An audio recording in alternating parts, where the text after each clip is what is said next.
debaterem.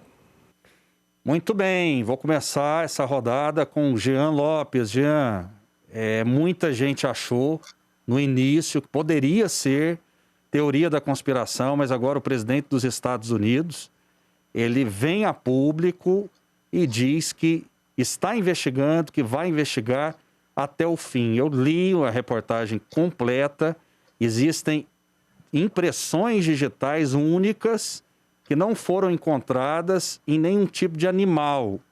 Então, esse vírus ele estaria sendo misturado, né, com outros agentes biológicos e agentes naturais. Você acredita em um vazamento? É claro que a gente tem que esperar o final desses estudos científicos e dessa investigação dos Estados Unidos. Qual a sua opinião sobre isso tudo, Jean?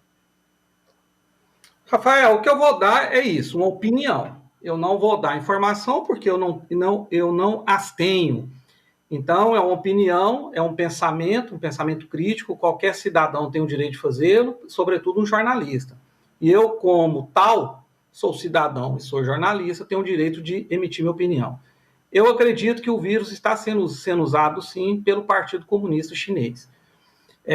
Eu não tenho nenhuma prova disso, eu apenas tenho indícios, eu apenas tenho conhecimento, estudos, análise do modus operandi dos partidos comunistas ao longo do tempo. Muito pior do que isso já foi feito no passado, né? Usando esse tipo de situação para conquistar objetivos maiores.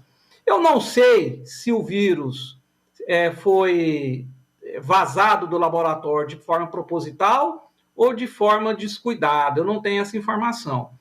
Mas seja qual for das duas, a responsabilidade é a mesma. Porque o vazamento desse vírus, propositadamente ou não, matou e vai continuar matando milhões de pessoas pelo mundo. E o país que mais se beneficiou economicamente com isso foi justamente a China, que é dominada pelo Partido Comunista Chinês. Muitos indícios, muitas denúncias que o vírus foi descoberto lá na China muito antes do fato da existência do vírus chegar ao conhecimento do resto do planeta, né? Indícios de manipulação, de sumiço de médicos chineses que tentaram alertar o mundo sobre isso. Então, assim, são muitos indícios, Rafael, e nada que contrapõe a isso, a não ser a palavra do Partido Comunista Chinês. Eu, como não confio em comunista, eu prefiro não acreditar neles.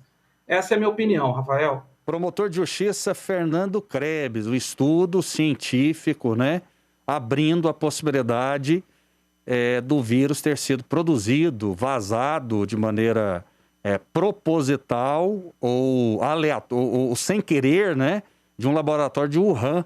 O senhor acredita nessa hipótese, promotor de justiça, ou é melhor esperar os acontecimentos? Desde o início da pandemia, se especulou sobre duas origens, né? Uma seria a origem da própria natureza, outra de um acidente em algum laboratório, né? Tanto uma quanto outra são possíveis. Este estudo aponta a possibilidade desse vírus ter surgido de um acidente no laboratório. Ainda é cedo para a gente chegar a uma conclusão. Nós vamos precisar aguardar muito tempo ainda para chegar a uma conclusão, se é que se vai chegar a alguma conclusão, até porque a China é um regime autoritário, né? Então ela não dá acesso às informações, né? Não acredito que tenha sido proposital, né? Que essa teoria da conspiração aí de que a China criou o vírus para prejudicar a economia mundial. Não acredito nisso. A possibilidade do acidente, acho que ela é possível, sim. Cristóvão do Espírito Santo, sua opinião. Acho que o tema foi bem debatido. Eu quero só acrescentar o seguinte: nós começamos essa discussão aqui no programa na quarta-feira da semana passada. E a discussão se mostrou muito acertada. Quer dizer, na noite daquele dia veio a informação do governo Biden pedindo uma investigação que teria prazo de 90 dias para esclarecer o assunto. Isso foi determinado. E eu fico feliz de ter dado início a isso aqui no programa naquele dia. Eu acho que ninguém no Brasil fez isso naquela quarta-feira, e nós fizemos, foi um furo aqui do nosso programa. Parabenizo a produção por dar essa oportunidade. Eu quero só destacar, quem tiver condições, tiver como acompanhar, existe um artigo de um grande investigador científico americano chamado Nicholas Wade. O Nicholas Wade escreve para grandes revistas científicas, escreveu inclusive para Nature, e ele foi a primeira pessoa mais recentemente a apontar essa possibilidade. Ele explica no artigo que o que se tentou fazer em Wuhan foi uma espécie de aceleração geracional do vírus, do coronavírus. Levaria talvez 800 anos para chegar no estágio que o vírus está hoje. E eles aceleraram em laboratório a pretexto, segundo o artigo do Nicholas Wade, a pretexto de estudar melhor os efeitos do mesmo caso ele mutasse, para buscar vacinas, etc. A intenção em tese era boa. Só que por algum motivo, sabe-se lá qual ainda, esse vírus vazou e causou esse estrago todo. Então, indubitavelmente, esse laboratório em Wuhan, que existe, recebe investimento, ele tem a sua responsabilidade e precisa responder por isso. E descobrir a origem desse vírus é muito importante, porque a China tem um histórico, infelizmente, de problemas sanitários que já gerou outras enfermidades no mundo. Então nós temos que entender essa mecânica, como é que esse processo funcionou. Essa investigação é imprescindível e eu espero que ela nos traga respostas, né? Até em respeito às vítimas dessa doença no mundo inteiro. Pois não, Jean. O Jean pediu a palavra. Rafael? Pois não. Não, é porque faltou no meu comentário. Eu quero dizer que é muito nítido o avanço que o Partido Comunista Chinês está efetuando ao Ocidente. Hoje mesmo eu vi uma matéria, fiquei perplexo. O Partido Comunista, o PCC, está inaugurando no Rio de Janeiro uma escola, ou seja, uma nação estrangeira colocando dentro do Brasil uma escola para ensinar a sua cultura. É um investimento de milhões de reais. Essa escola está sendo inaugurada no Rio de Janeiro agora, em junho ou julho, se não me engano, e já existe o objetivo de também inaugurar uma escola chinesa em São Paulo. A gente sabe do lobby do PCC no Brasil para que seja efetuado aqui, que o Brasil adote o sistema do 5G chinês, né, que ia colocar a comunicação brasileira totalmente à mercê daquele país, daquele partido. A China tem comprado terras no Brasil, tem comprado empresas no Brasil, e isso ela está fazendo também em várias outras nações do mundo. Na Argentina, ela já comprou muita coisa. E tudo isso é, de certa forma, aparelhado com políticos dessas nações. Aqui no Brasil existe, o João Dória, por exemplo, tem negócios particulares com o PCC, tem empresa na China. Isso é de conhecimento público. Então, se nós brasileiros, e agora eu não estou falando de brasileiro de direita, nem brasileiro de esquerda, eu estou falando de brasileiro que quer viver numa nação livre e que tem a sua própria cultura. Então, nós brasileiros devemos nos insurgir contra o avanço chinês, independente do seu viés ideológico político. É assim que eu penso. Porque uma vez, se o Brasil for dominado pela China, como, por exemplo, a Argentina já está, nós não conseguiremos mais sair dessa cilada, Rafael. Ok, promotor de justiça Fernando Krebs, o senhor acredita nessa possibilidade? A China é uma ameaça para o Brasil e para outros países do mundo? Não é só a China, não. Os Estados Unidos também. Os Estados Unidos fez isso ao longo das últimas décadas, no mundo inteiro. Ele fez o programa, esqueci o nome, Marshall, né? Isso foi o plano Marshall de reconstrução hoje União Europeia, né? Da Europa Ocidental, né? E obviamente que ele colocou bases em toda a Europa Ocidental, né? Ele promoveu a Guerra Fria, tanto quanto a União Soviética. A União Soviética também tinha os seus interesses, era um país imperialista, só que a União Soviética acabou, a Guerra Fria acabou, né? E a China vem ocupando esse espaço em razão da potência econômica que ela é. Agora, ela tem todo o direito, né, de criar uma escola para ensinar mandarim. Eu não sei se alguém é contra isso, né? Ensinar mandarim, a sua cultura, assim como os Estados Unidos o faz, o Canadá, a Itália, a Alemanha, né, a Espanha. Normal. Agora, eu não tenho preferência por imperialismo. Eu acho que qualquer nação que tenha uma política imperialista, desde os romanos até os dias de hoje, ela foi extremamente nociva aos países que foram colonizados ou que sofreram as agruras do imperialismo. Então, eu não gosto de nenhum imperialismo, né? E ameaças sempre haverá, isso faz parte do jogo. Enquanto o mundo for mundo e houver nações que economicamente se destaquem em relação às outras, elas têm os seus interesses próprios, né? E, obviamente, que querem defender seus interesses econômicos, tanto os Estados Unidos quanto a China. Não há novidade nenhuma nisso.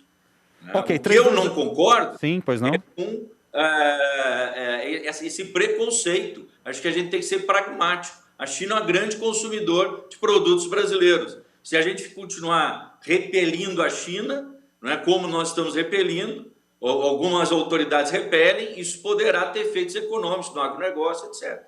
32017720, vamos registrar participações. O Giovanni diz o seguinte: não foi de propósito, Rafael, fala em relação ao vírus, foi manipulado e deixaram essa Covid sair pelo mundo afora. A gente está bem no finalzinho, Jean, eu preciso registrar algumas participações aqui. Você consegue concluir em 30 segundos para a gente partir para o nosso público? não é rápido. Pois não.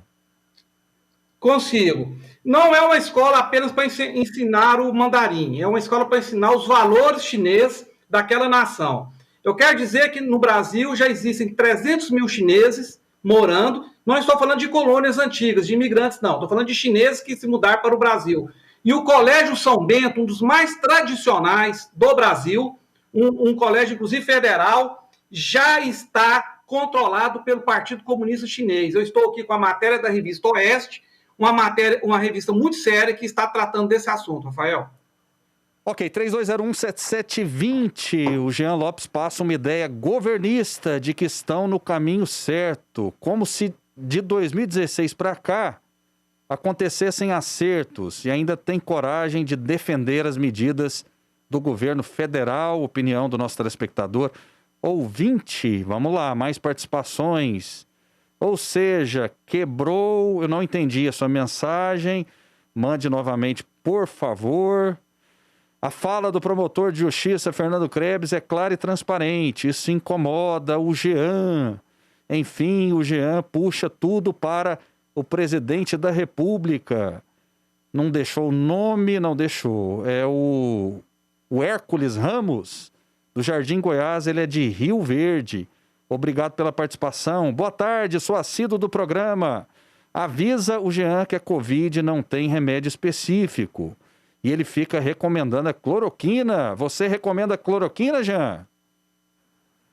Não, porque eu não sou médico, mas eu aprovo que médicos que queiram indicar a cloroquina, a ivermectina, possam fazer isso. Vários cientistas pelo mundo defendem o uso da cloroquina. Eu não sou médico, eu não entendo disso. Paulo Sérgio Jardim América. Parte, já.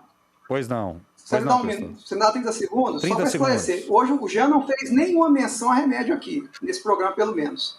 Eu fiz uma menção a um medicamento que a Finlândia pediu patente nos Estados Unidos e foi deferida essa patente. E nesse medicamento nasal, que tudo indica eficiente, você está usando hidroxicloroquina, ivermectina e outro componente. Eu que dei essa informação. Então, eu já não tenho nenhuma responsabilidade sobre essa declaração. Quem tem sou eu. Ok. Paulo Sérgio, Jardim América, apenas informar a importância do tratamento precoce. A gente agradece a sua participação. Vamos lá, olha só. Que pena que o promotor, que antes se mostrava equilibrado, veio armado para o debate. A Talma Antônio Soares Ávila. O senhor veio armado? É o jeito do promotor mesmo. Combativo, não é não, promotor? Não, eu não venho armado. Ao contrário do ministro do Meio Ambiente, que vai armado à Polícia Federal, pelo menos com segurança dele armado, não é? Eu tenho o grave defeito, não é, de ser verdadeiro. Não é? E tenho o grave defeito também de me exaltar também. Não é? Então, algumas vezes eu me exalto mesmo. Isso faz parte do processo de argumentação. Não é? Quando a gente está muito convicto de algo, a gente pode subir o tom. Mas okay. não costumo andar armado, não. Perfeito. Francisco Bispo, do Conjunto Itatiaia. Jean, concordo plenamente com você. Enquanto o Bolsonaro luta com seus ministros para consertar esse país, essa esquerda tenta a todo custo voltar com aquela anarquia de antes. Mais participações? Muito bem, não podemos... Enfim, a pessoa elogiando aqui a cultura e diz o seguinte: não podemos falar do Caiado. Um abraço, Rafael, pode, à vontade, sem problema. Nós somos livres aqui, você manda a pergunta que você quiser.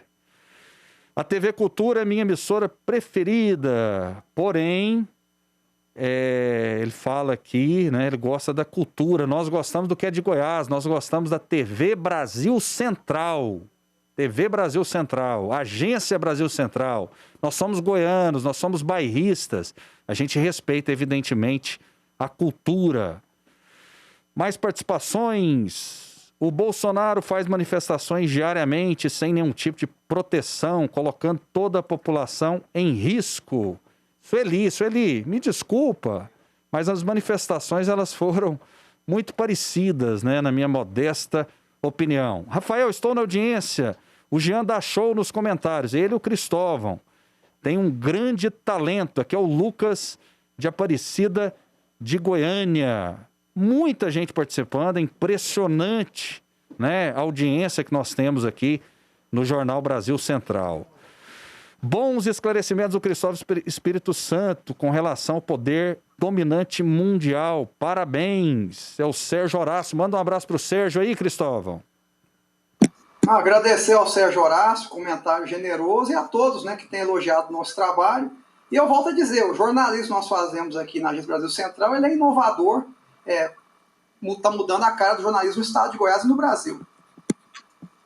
Muito bem, muita gente. Ô, Júnior aí, tudo bem, e você? Fala, bom dia ainda, né? Boa tarde. A gente não almoçou. E o fôlego, como é que tá? Tá bom, É? graças a Deus. Tá de máscara aí, cara? Rapaz, é difícil. Eu tô doido pra tirar essa máscara, pra vacinar logo. Eu tô doido pra morder o pé do frango. Vambora almoçar? Vambora. Agora deixa eu te falar uma coisa. Sim. Que falaram que a gente não tinha fôlego, o esporte tá aí. Exatamente. O esporte tem fôlego? Fôlego de montão. Vem falar no meu olho, rapazinho. Um abraço.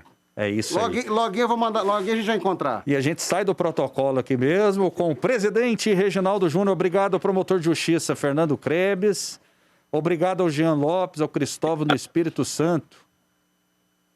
Um grande abraço para todos vocês. Obrigado a todos. Vamos lá com a turma do Scratch de Ouro, a equipe do Scratch de Ouro. Vem aí, Daniel de Paula, Alexandre, Lucas. O Scratch de Ouro acabou, não? Vamos passar o Scratch de Ouro mais forte do que nunca. Vamos passar agora para Michele Buzon. Daqui a pouco o esporte forte aqui na Agência Brasil Central.